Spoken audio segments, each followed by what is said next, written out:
The acquisition. The sweltering heat of twin suns beat down on the bustling alien marketplace. Amidst the cacophony of a dozen different languages and the pungent aroma of exotic spices, Marcus Stone stood tall, his jaw clenched in defiance. The metal collar around his neck chafed his skin, a constant reminder of his captivity. Yet even as other humans cowered in their cages, Marcus refused to bow his head. He'd been a soldier once, back on Earth. Now he was just another piece of merchandise in the vast galactic empire of the Zarkonian. But they hadn't broken him. Not yet. A hush fell over the crowd as a gilded hover palanquin drifted into view. The sea of aliens parted, revealing glimpses of the occupant within. Marcus caught flashes of shimmering scales and eyes that gleamed like polished obsidian. "The Queen," his handler hissed, cuffing him roughly. "Show respect, human filth." Marcus didn't budge. He met the Queen's gaze steadily as her palanquin drew near. She was beautiful in an alien way. Serpentine grace wrapped in robes that seemed woven from starlight. Her forked tongue flicked out, tasting the air. "This one," she declared, her voice a sibilant whisper that nonetheless carried across the marketplace. "I'll take the human."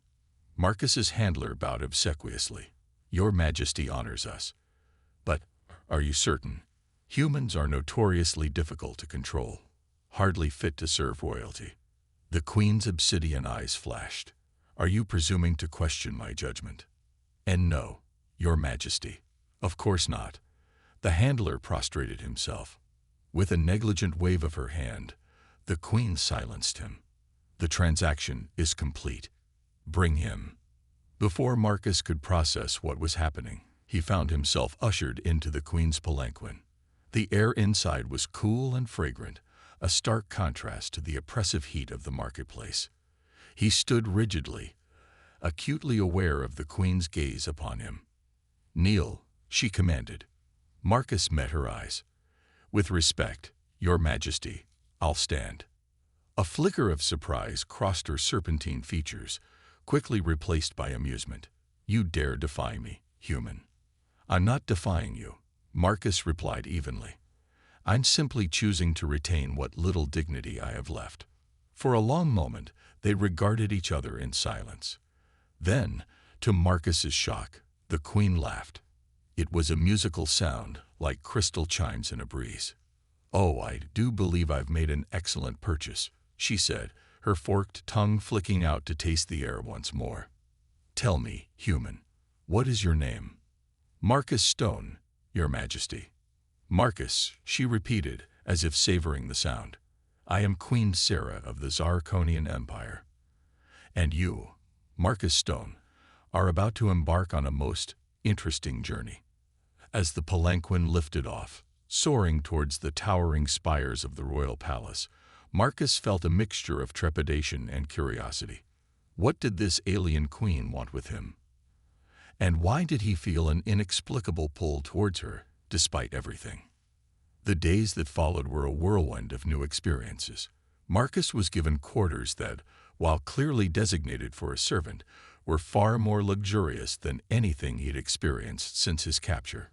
He was bathed, dressed in flowing robes of a material softer than silk, and instructed in the basics of palace etiquette. Through it all, Queen Sarah watched him with those inscrutable obsidian eyes. She seemed fascinated by his every move, every word. It was unsettling, to say the least. On the third day, she summoned him to her private chambers. Marcus entered warily, unsure what to expect. The room was a marvel of alien architecture, with walls that seemed to shift and shimmer like the surface of a soap bubble. "Marcus," Shara greeted him, lounging on a divan. "I trust you're finding your accommodations satisfactory." "They're more than I expected, Your Majesty," he admitted. She gestured for him to sit. After a moment's hesitation, he complied, perching on the edge of a low cushion. "I imagine you're wondering why I brought you here," Sarah said, her voice low and melodious. Marcus nodded. The thought had crossed my mind. Honesty. How refreshing. She leaned forward, her scales shimmering in the soft light. "Tell me, Marcus, What do you know of the Zarkonian Empire? He considered his words carefully. I know you're one of the dominant powers in this sector of the galaxy. I know you've subjugated dozens of species, including my own. And I know that your kind sees humans as little more than animals. Shara's tongue flicked out, tasting the air. Not entirely accurate, but a fair assessment from your limited perspective. She paused, studying him. What if I told you that the Zarkonian Empire stands on the brink of civil war? Marcus blinked, caught off guard. I would wonder why you're telling me this, Your Majesty. Because, Marcus Stone, I believe you may be the key to preventing it. As Sarah began to explain, Marcus felt as if the ground was shifting beneath him. The Queen spoke of ancient prophecies, of a being from beyond the stars who would unite the fractious houses of the Zarkonian nobility. She spoke of political intrigue, of assassination attempts, and power struggles that threatened to tear the empire apart. And through it all, Marcus listened, his mind racing. Was this real? Or some elaborate game? And if it was real, what did it mean for him, for Earth, for the future of both their species? As the twin suns set, painting the alien sky in hues of lavender and gold, Marcus realized that his life had changed irrevocably. He was no longer just a slave, a curiosity in an alien court. He was, potentially, the linchpin upon which the fate of an entire empire rested. And as he met Queen Shara's gaze, seeing the mix of hope and calculation in those obsidian eyes, he knew that his greatest challenge was only just beginning. Cultural clashes. The days that followed were a whirlwind of activity as Marcus adjusted to his new role in Queen Shara's court. No longer a mere servant, he found himself thrust into the intricate dance of Zarkonian politics. It was a world of scales and venom, where a misplaced word could spell disaster and alliances shifted like desert sands. Marcus's first major challenge came during a state dinner. The great hall was filled with the empire's nobility, their scales shimmering in the light of floating bioluminescent orbs. Marcus stood behind Queen Shara's ornate throne, trying to ignore the whispers and sidelong glances from the assembled dignitaries. Your Majesty, a corpulent Zarkonian lord hissed, his multiple chins quivering with indignation. I must protest the presence of this human at such an auspicious gathering. It's an affront to tradition. Sarah's obsidian eyes glittered dangerously. Are you presuming to dictate who I may have in my presence, Lord Kastar?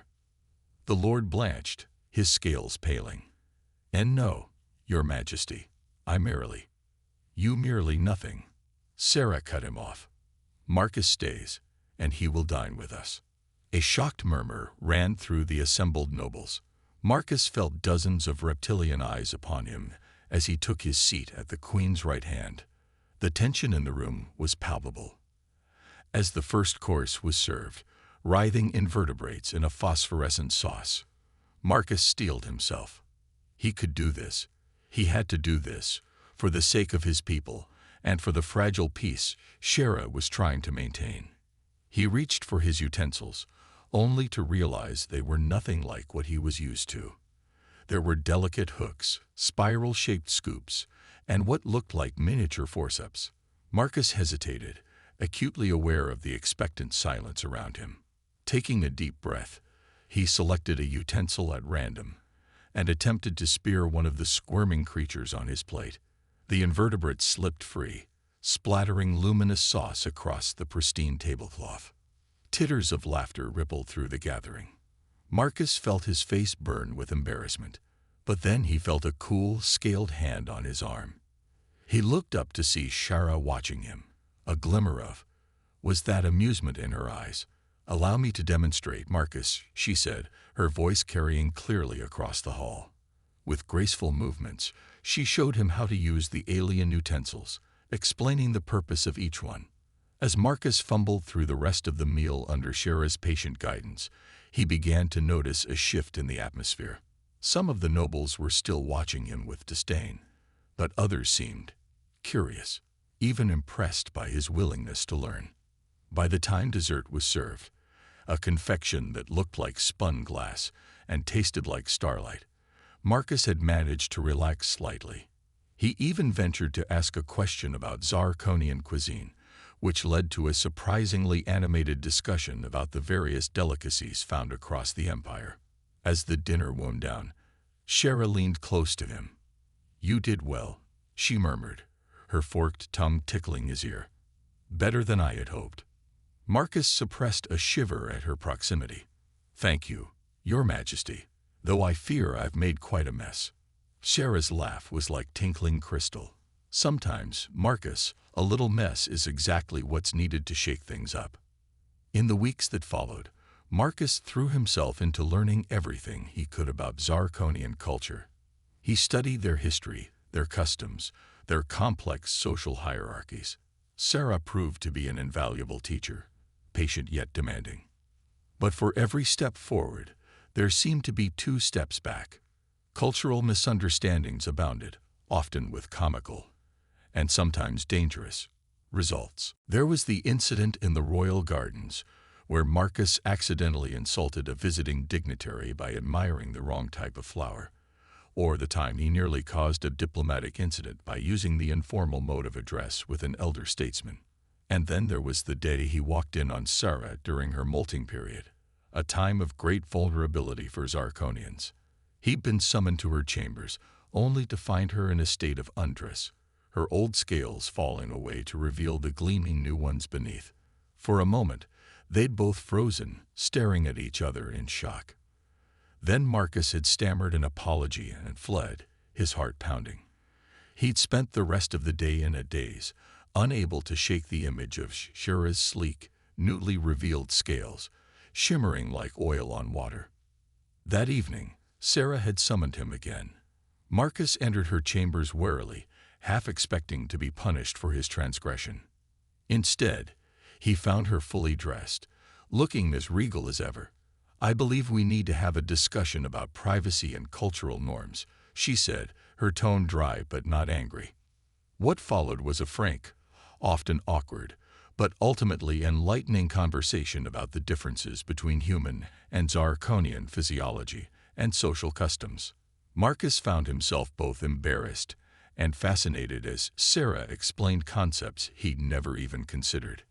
"I hope this clears up any misunderstandings," Sarah said as their discussion wound down. Was it Marcus's imagination, or was there a faint tinge of color to her scales? "It does, Your Majesty," he replied, trying to keep his voice steady. "Thank you for your patience with my ignorance." Shara's obsidian eyes studied him intently. "Your willingness to learn is admirable, Marcus. It's a quality many of my own people would do well to emulate." As Marcus left her chambers that night, he felt a strange mix of emotions. Embarrassment, certainly, but also a growing sense of camaraderie with this alien queen. And underneath it all, a current of something else, something he wasn't quite ready to name. But even as Marcus navigated the treacherous waters of Zirconian court life, he never forgot why he was there. Every night, he would stand on the balcony of his quarters, looking up at the alien stars, searching for the one he knew was Saul. Earth was out there, waiting. His people were counting on him, even if they didn't know it. And as the days turned to weeks, and weeks to months, Marcus began to realize that his presence was having an effect. Slowly but surely, attitudes were shifting. The whispers in the corridors were changing from outrage to curiosity. Some of the younger nobles had even begun approaching him, eager to learn about human culture. But not everyone was pleased with these changes. As Marcus's influence grew, so too did the shadows of discontent. In the darkest corners of the palace, plots were being hatched. Assassins sharpened their blades in the night. And through it all, Queen Sarah watched, her obsidian eyes glittering with an emotion Marcus couldn't quite decipher. The game was far from over, and the stakes were higher than ever. Rising tensions. The Grand Council chamber of the Zirconian palace buzzed with tension.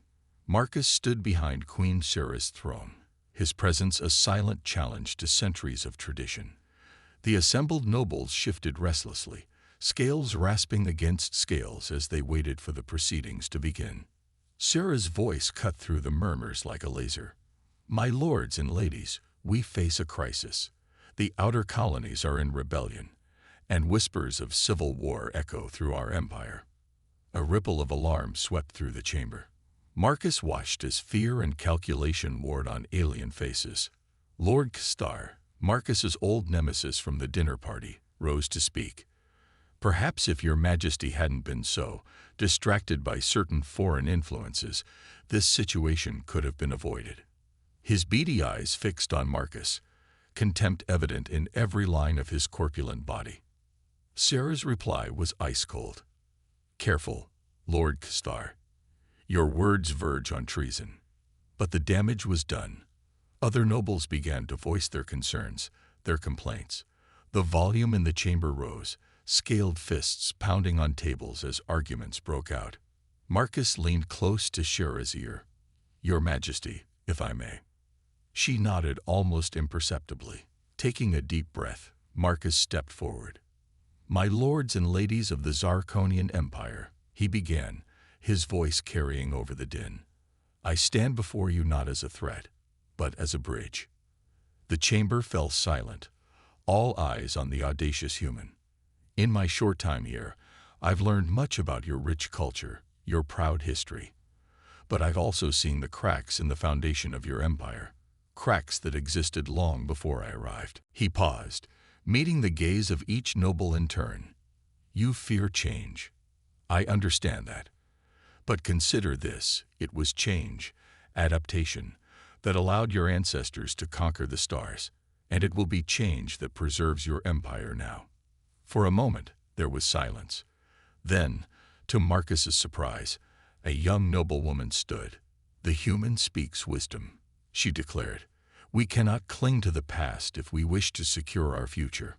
Others began to nod, to murmur in agreement. But Lord Castar and his faction looked murderous. As the council session ended, Sarah pulled Marcus aside.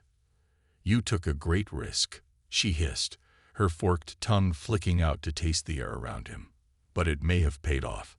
Over the next few weeks, Marcus found himself increasingly involved in the political machinations of the court.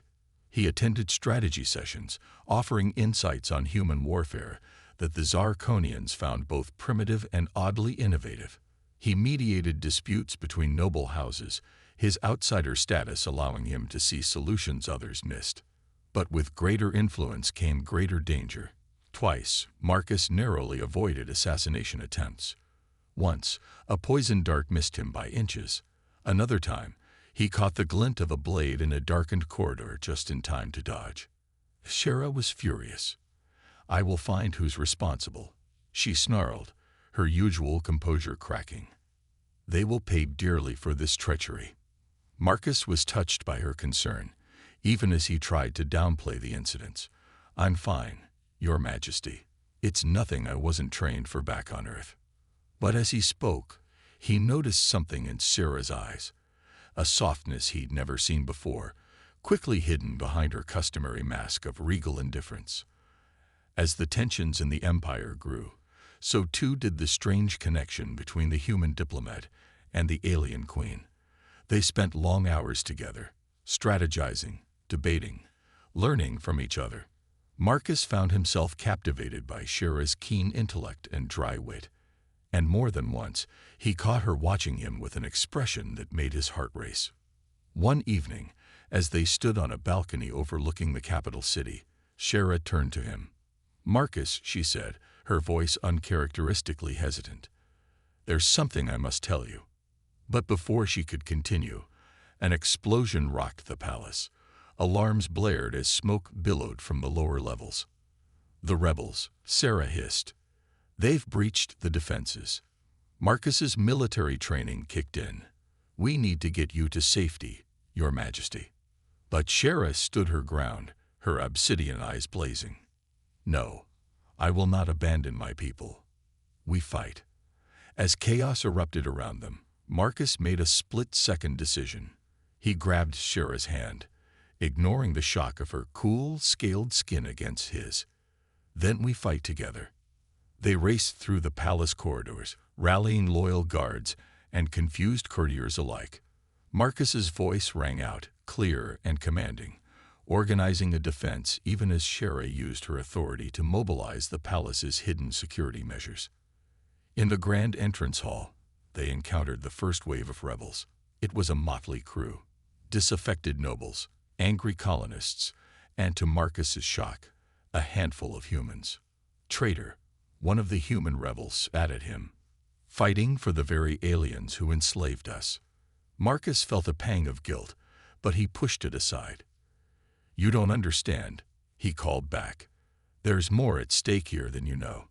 The battle was fierce and chaotic. Marcus found himself back to back with Shera, her sinuous grace complementing his more direct fighting style. They moved as one, covering each other's blind spots, a deadly dance of human and Zarkonian.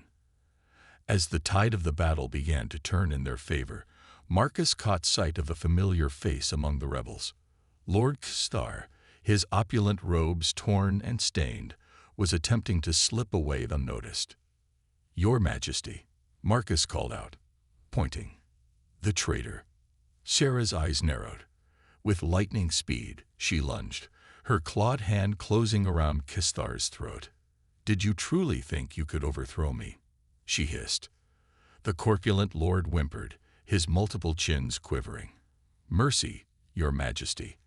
I was misled, manipulated by the rebel leaders." "Liar," Shera spat. She turned to Marcus. "What should his fate be, my human advisor?" Marcus looked at the pathetic figure before him, then at the destruction around them. Lives had been lost today because of this man's treachery, but executing him would only create a martyr for the rebel cause. "Imprisonment," Marcus said finally. "A public trial, where all his crimes can be laid bare for the Empire to see." Shera nodded, a small smile playing at the corners of her mouth. "Wise as always, Marcus. Taken away." As the last pockets of resistance were quelled, Marcus and Shera found themselves alone in a quiet corner of the palace. The adrenaline of battle was fading, leaving behind a strange, electric tension between them. "You fought well," Shera said softly, her obsidian eyes searching his face. "You've proven yourself a true ally to the Empire. To me." Marcus swallowed hard, suddenly acutely aware of how close they were standing. "I did what I had to do," he replied, "for the sake of both our peoples." Shera's hand came up to rest on his cheek, her cool scales a stark contrast to his flushed skin. "Earlier, on the balcony," she murmured, "there was something I needed to tell you." Marcus's heart pounded. Yes. But before Shera could speak, a guard burst into the room. "Your Majesty, urgent news from the outer colonies." The moment shattered. Shera withdrew her hand, her regal mask slipping back into place. "Duty calls," she said, a hint of regret in her voice. "But this conversation isn't over." Marcus Stone. As they hurried to address this new crisis, Marcus's mind whirled. What had Shera been about to say? And more importantly, how did he feel about it? Because in that moment, facing down rebels and traitors, he'd realized something that both thrilled and terrified him. He was falling in love with an alien queen. Revelations and choices. The aftermath of the failed rebellion left the Zarkonian Empire in a state of uneasy calm. Like the eye of a storm, Marcus knew that greater challenges lay ahead. The outer colonies were still in turmoil, and whispers of discontent continued to echo through the gleaming corridors of the palace. But for Marcus, the greatest turmoil was within his own heart. He found himself watching Shera more closely than ever, noticing the graceful curve of her neck, the mesmerizing patterns on her scales. Every accidental touch sent a jolt through him. And sometimes, when she thought he wasn't looking, he caught her watching him with an intensity that made his breath catch. Their work continued unabated. Long nights were spent poring over intelligence reports, strategizing how to bring the rebellious colonies back into the fold without resorting to all-out war. Marcus's unique perspective as both human and trusted advisor proved invaluable, offering solutions that merged Zarkonian strength with human adaptability. It was during one such late-night session that everything changed. Shera set down a datapad with a sigh, rubbing her temples. Enough, she declared. We've done all we can for tonight. Marcus nodded, stifling a yawn. As he stood to leave, Shara's voice stopped him. Wait, she said softly. There's something I need to tell you, something I should have told you long ago. Marcus's heart raced as he turned back to face her. What is it, Your Majesty? Sarah rose, moving to stand before him. In the soft light of her private chambers, her scales shimmered like starlight on water. Do you remember the day I purchased you in the marketplace? Marcus nodded, confusion furrowing his brow. Of course. How could I forget? It wasn't chance that brought me there that day, Sarah said, her obsidian eyes searching his face. I came looking for you specifically, Marcus Stone. The revelation hit Marcus like a physical blow. What? But how? Why? Sarah took a deep breath, her forked tongue flicking out nervously. There is an ancient prophecy among my people. It speaks of a time of great upheaval, when the empire would be on the brink of collapse, and it foretells the coming of an outsider, one who would either save us or destroy us utterly. Marcus's mind reeled. And you think, I'm this outsider? Sarah nodded. The signs were clear. A human warrior, captured but unbroken. One who would challenge tradition and bring change to an empire set in its ways. So everything, my position here, our relationship, it was all because of this prophecy. Marcus felt a cold weight settling in his stomach. At first, yes, Sarah admitted.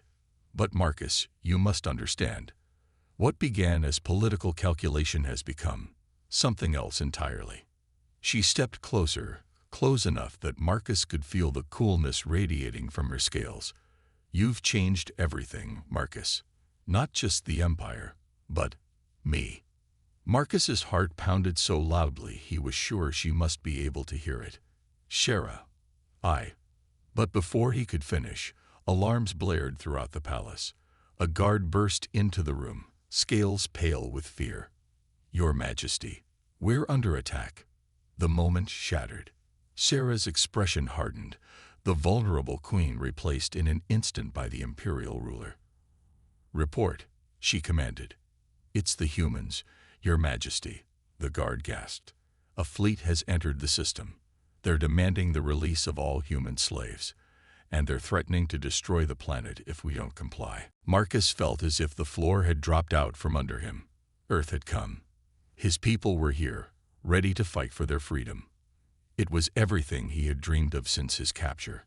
So why did it feel like his world was ending? Sarah turned to him, her obsidian eyes unreadable. It seems your people have excellent timing, Marcus Stone. What will you do now? It was the question Marcus had been dreading since the moment he realized his feelings for Shara went beyond duty or friendship. Where did his loyalties truly lie? With the human race that had raised him, that even now fought for his freedom, or with the alien empire he had come to understand, to respect, to love. As if sensing his inner turmoil, Shara's expression softened. I release you from any obligation to me or my empire, Marcus. You are free to return to your people. The words, meant to be a kindness, felt like a knife to Marcus's heart. Is that what you want? He asked, his voice barely above a whisper. For a moment, Shara's regal mask slipped, revealing a vulnerability he'd never seen before. What I want, she began, then shook her head. It doesn't matter what I want. You have a choice to make, Marcus Stone, and you must make it quickly. The alarms continued to blare as Marcus's mind raced. He thought of Earth, of the family and friends he'd left behind. He thought of his fellow human slaves, still toiling under Zarkonian rule. He owed it to them to fight for their freedom. But then he thought of the progress they'd made here. The reforms Shara had implemented, the bridges they'd built between their species. If he left now, would it all crumble? Would the hardliners seize power, plunging both their peoples into a war that would devastate worlds? And Shara, the thought of leaving her made his chest ache in a way he couldn't ignore. I need to speak to the human fleet, Marcus said finally. Maybe there's a way to resolve this without bloodshed. Sarah nodded, relief evident in the set of her shoulders. Of course, we'll establish communication immediately. As they hurried to the command center, Marcus's mind whirled with possibilities. Could he convince the human fleet to stand down? Could he broker a peace between their species that would ensure freedom for his people without destroying everything he and Shara had worked for? And even if he succeeded, what then? Could a human and a Zarkonian queen ever truly be together? Or was he doomed to be torn between two worlds, never fully belonging to either? As the massive view screen flickered to life, revealing the stern face of a human admiral, Marcus steeled himself. This was the moment that would define not just his future, but the future of two species. With a deep breath, he stepped forward. This is Marcus Stone, speaking on behalf of both humanity and the Zarkonian Empire. I propose an immediate ceasefire and negotiations. The Admiral's eyes widened in recognition. Stone, we thought you were dead. Not dead, Marcus replied, feeling Sarah's presence at his side like a lifeline. Just on a very long diplomatic mission. As he began to outline his proposal for peace, Marcus felt a glimmer of hope. The path ahead would be difficult, fraught with challenges and misunderstandings. But as he glanced at Sarah, seeing the mix of pride and affection in her obsidian eyes, he knew one thing with absolute certainty. Whatever the future held, they would face it together. A new beginning. The negotiations stretched on for days, a delicate dance of diplomacy that would determine the fate of two species. Marcus found himself at the center of it all, translating not just words but entire worldviews between the human delegates and the Zarkonian nobility. It was exhausting, frustrating work. More than once, talks nearly broke down entirely. The humans, understandably, demanded immediate freedom for all enslaved members of their species. The Zarkonians bristled at what they saw as outside interference in their empire's affairs. But slowly, painfully, progress was made. On the fifth day of negotiations, Marcus stood before the assembled delegates, human and Zarkonian alike. Shara was at his side, a united front that spoke volumes to both their peoples. "We stand at a crossroads," Marcus began, his voice carrying across the grand chamber. "Two paths lie before us. One leads to war, to devastation on a scale neither of our species has ever known. The other leads to a future we can only imagine, a future of cooperation, of mutual understanding and respect." He paused, looking from face to face, seeing hope and fear, determination and doubt reflected back at him. "It won't be easy," he continued. "Centuries of mistrust and misunderstanding can't be erased overnight. But I stand before you as living proof that humans and Zarkonians can work together, can learn from each other, can even—" He glanced at Shara, his heart swelling. "Care for each other." A murmur ran through the crowd at his words. Marcus pressed on. "I propose a new accord, one that will see all human slaves freed, with the option to return to Earth or to remain in Zarkonian space as free citizens. In return, humanity will share its unique innovations and perspective, helping to strengthen the Empire against external threats." He took a deep breath. "But more than that, I propose an exchange program. Volunteers from both our species, living and working together, learning from each other, building bridges that will last for generations to come." As Marcus laid out the details of his plan, he could see the spark of possibility igniting in the eyes of both humans and Zarkonians. It wouldn't be a perfect solution. There would be resistance, setbacks, moments of crisis. But it was a start. When he finished speaking, there was a moment of profound silence. Then, slowly, applause began to build. It started with a few scattered claps, then grew, filling the chamber with a thunderous roar of approval. Marcus felt a cool, scaled hand slip into his. He looked down to see Shara's fingers intertwined with his own, a public declaration that left no room for doubt. The ratification of the accord took weeks, but in the end, it passed. The day the treaty was signed was one of both joy and trepidation. Across the empire, human slaves were freed. Ships were prepared to take those who wished to return to Earth. But many chose to stay, intrigued by the possibilities this new era might bring. As for Marcus and Sarah, they faced challenges of their own. Their relationship, once a carefully guarded secret, was now the subject of intense scrutiny and speculation. Not everyone approved.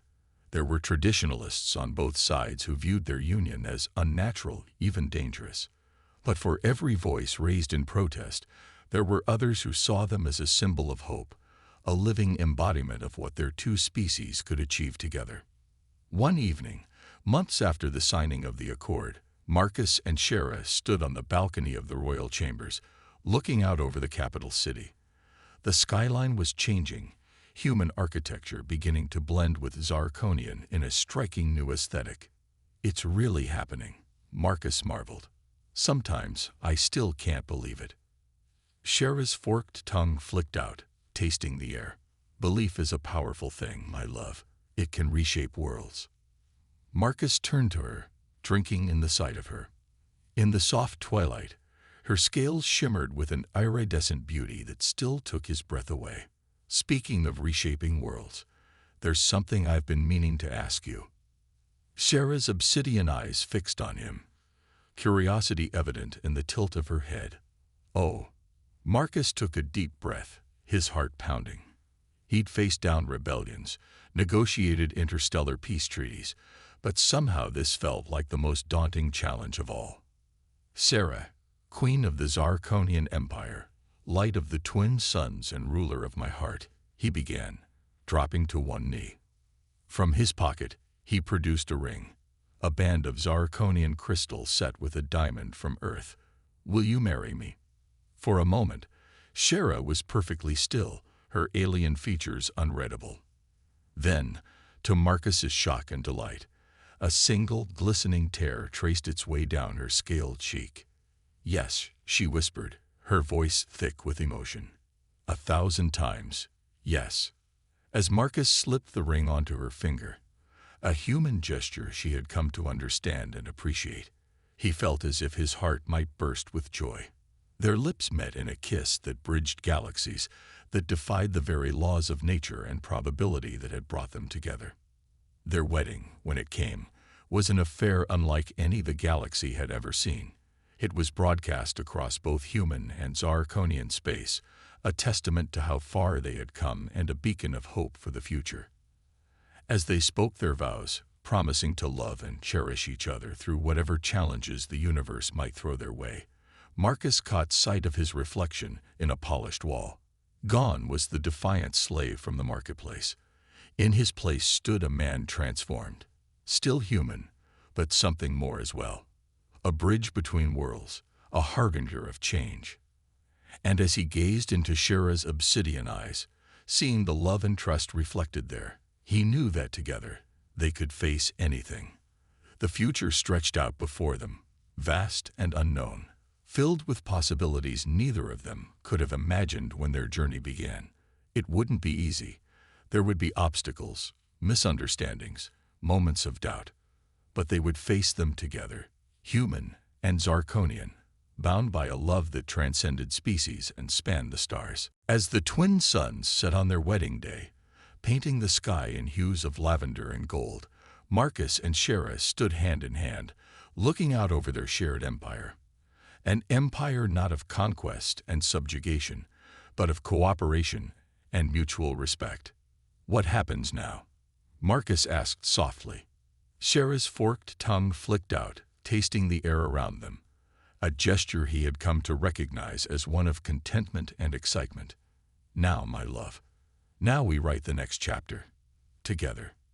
And as they turned to face their future, Marcus knew that their story, improbable, incredible, and utterly unique, was only just beginning.